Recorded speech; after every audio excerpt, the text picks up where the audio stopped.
Nagkakaisa ang mga lokal na opisyal na mas mararamdaman ng taong bayan ang serbisyo ng gobyerno ngayong diretso na sa mga LGU ang pondo sa ilalim ng Local Government Support Fund. Yan ang ulat ni Aurea Marie Belguera ng Philippine Information Agency, SOCSAGEN.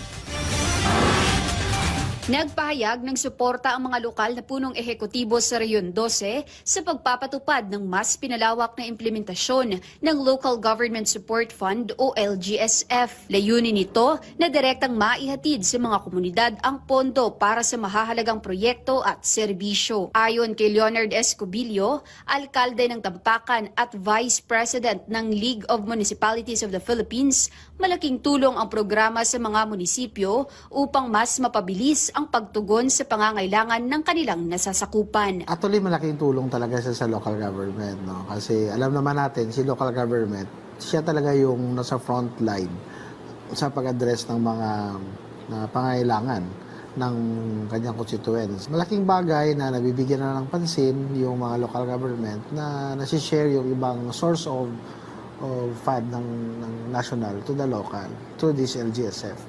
Ngayong taon, abot sa 57.8 bilyong piso ang inilaang pondo ng pamahalaan para sa LGSF.